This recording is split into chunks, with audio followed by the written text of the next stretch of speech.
pesantren mengundang Rocky Gerung berbicara logika, berbicara akal sehat. Saya kira kolbu itu, Bang Rocky, itu adalah terminologi Quran. Penjelasannya harus dia cari di Quran.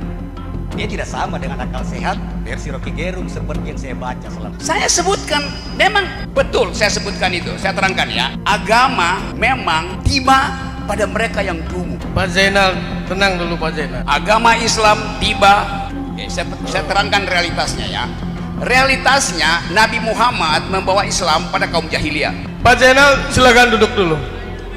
Anda silakan duduk. Saya moderator di sini. Anda duduk. Saya kalau pembicara aja Anda sudah saya debatin juga.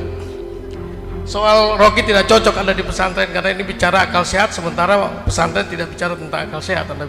Saya moderator, Anda duduk. Saya moderator, Anda duduk. Anda berdebat sama saya. Anda berdebat sama saya setelah ini.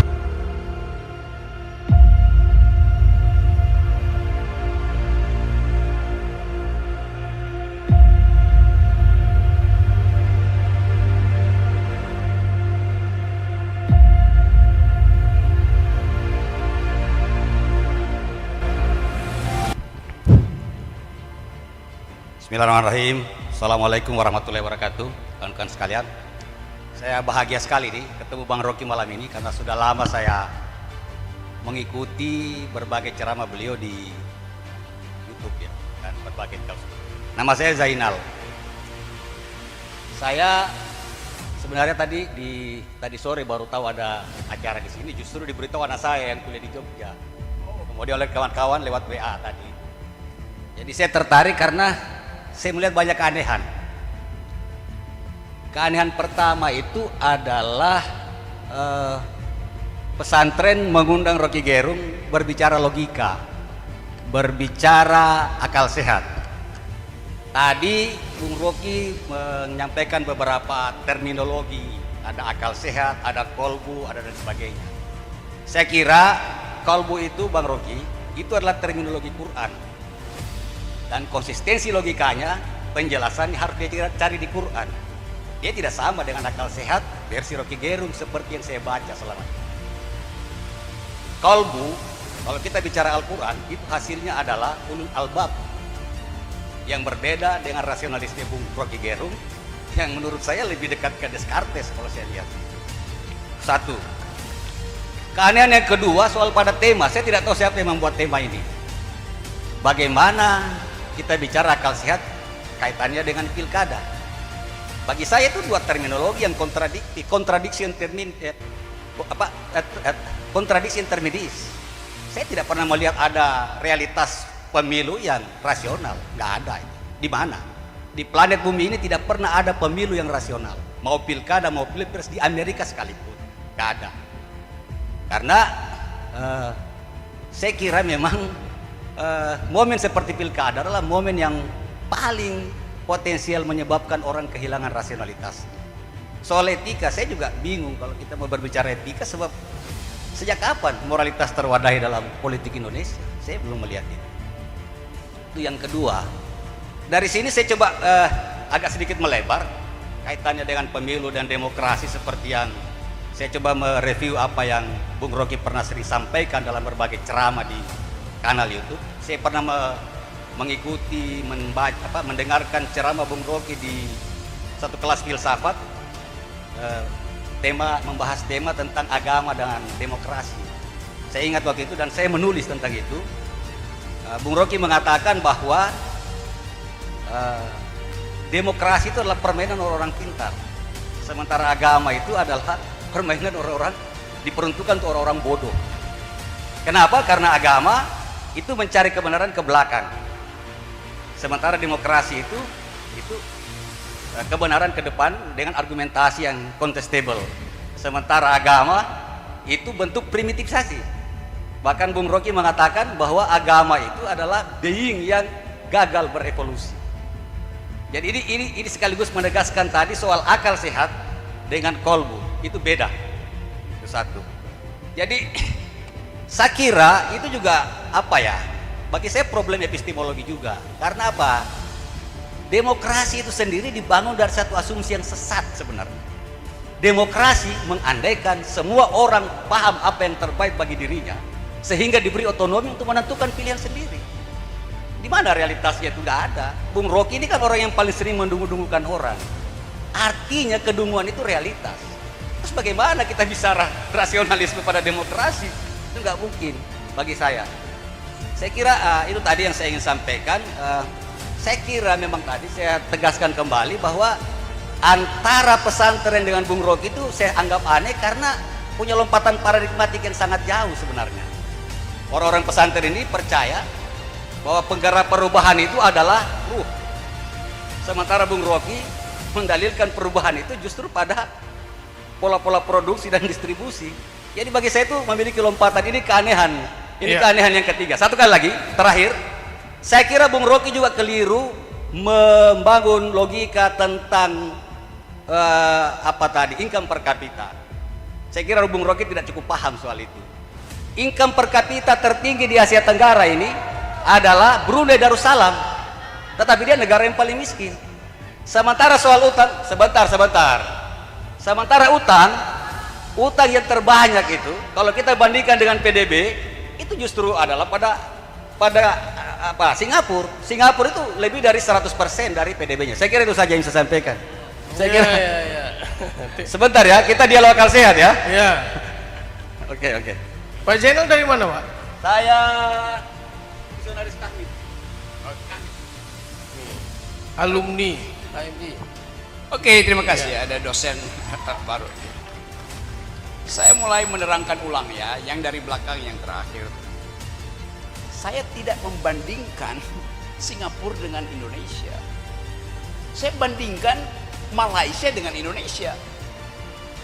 Kan kalau Anda kritik, Anda mesti ucapkan saya salah membandingkan Indonesia.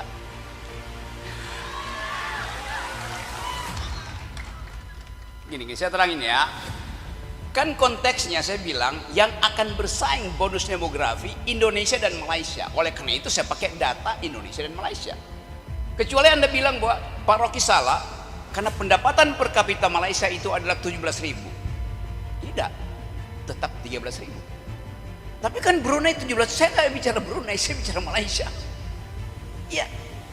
Iya 30.000 kalau saya pakai data Brunei, saya pakai data Malaysia, right? Oke, yes.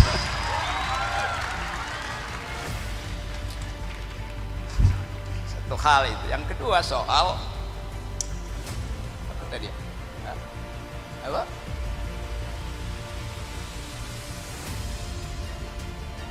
Yes. Semua pemilu di negara Benelux mendekati sempurna karena tidak ada fraud, tidak ada corruption. Anda pergi ke Finlandia, dasarnya adalah indeks korupsi. Kan kita ukur kekotoran politik pada korupsi itu. Indeks korupsi di Finlandia 98. Artinya cara membaca indeksnya. Kalau indeks korupsi di Finlandia 98, di Indonesia 37, bacanya begini. Di Indonesia dari 100 orang tinggal 37 yang jujur. Di Finlandia dari 100 orang 98 jujur. Anda pergi ke Butan 100%. Karena itu pintu di Butan itu nggak pernah ditutup, nggak ada yang mau mencuri di situ. Oke. Jadi perbandingan itu saya maksudkan supaya kita mendekati Finlandia, supaya kita mendekati Singapura, mendekati Amerika. Kan begitu yang saya terangkan. Jadi memang nggak ada yang sempurna, iya, tapi kita jangan bikin makin tidak sempurna. That's the logic itu. Bagaimana misalnya kalau 2 minggu depan indeks korupsi kita tinggal 32. Itu tidak membuktikan bahwa tidak ada negara yang sehat demokrasi ya. Pak Zainal sebentar, biar Pak Rocky bicara. Gini ya. Kan tadi Anda menerangkan tidak ada negara yang betul-betul sempurna, tidak korup, ya.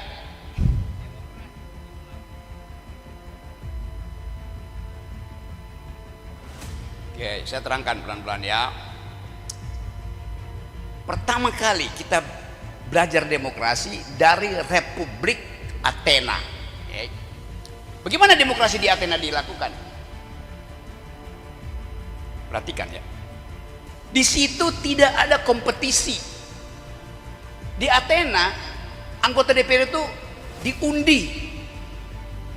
Kalau Anda terundi, semua kita setuju, Anda pergi ke DPR. Karena prinsipnya adalah semua warga negara punya kesetaraan kejujuran, kesetaraan etis.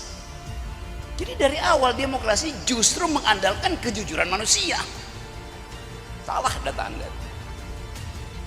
Awal demokrasi adalah prinsip primus inter pares, hanya boleh diundi.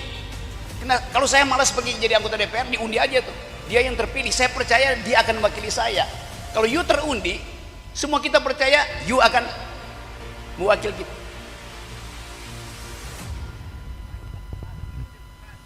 Ya, saya ngerti itu, bahwa akhirnya ada kompetisi.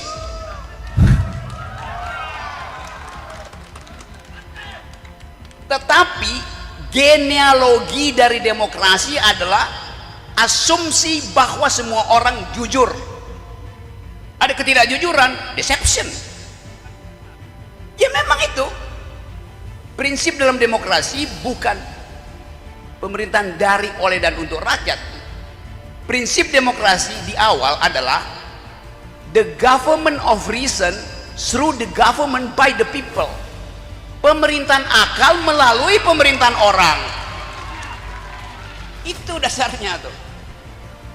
Oke, 3 kesalahan ya. Satu lagi yang terakhir, soal kolbu. Sebagai sesama ulul albab, saya terangkan tadi bahwa Eropa itu hanya mengenal reason dan passion. Maka saya tambahkan, Islam punya fakultas ketiga, namanya kolbu. Terus Anda simpulkan, saya samakan kolbu dengan reason. Loh, justru saya tambahkan kualitas ketiga.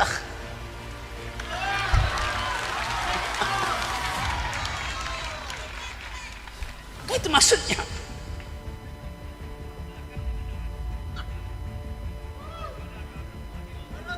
Saya sebutkan, memang betul saya sebutkan itu, saya terangkan ya. Oke, sekarang agama memang tiba pada mereka yang dungu. Tidak mungkin nabi-nabi itu membawa keyakinan baru kalau di situ udah ada peradaban.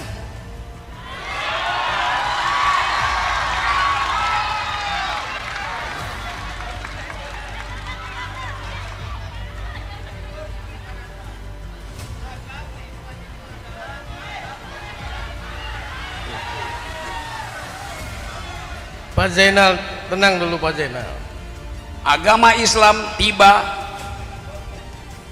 Oke, saya terangkan realitasnya ya. Realitasnya Nabi Muhammad membawa Islam pada kaum jahiliyah. Oke. Sudah cukup ya Pak Zainal ya.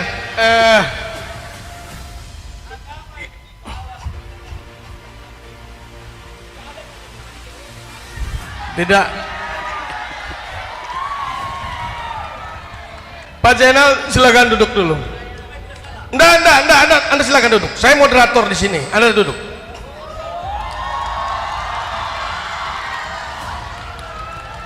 Saya moderator. Jadi saya kalau pembicaranya Anda sudah saya debatin juga. Soal Rocky tidak cocok Anda di pesantren karena ini bicara akal sehat, sementara pesantren tidak bicara tentang akal sehat, Anda bilang. Salah. Surah ayat pertama yang turun dari Quran apa? Islam mengajarkan tentang iqra, itu tentang ilmu pengetahuan. Jadi akal sehat itu diperlukan dalam agama. Jadi pesantren mengundang ini karena mereka memang ini akal sehat mereka. Saya moderator, Anda duduk. Saya moderator, Anda duduk. Anda berdebat sama saya. Anda berdebat sama saya setelah ini.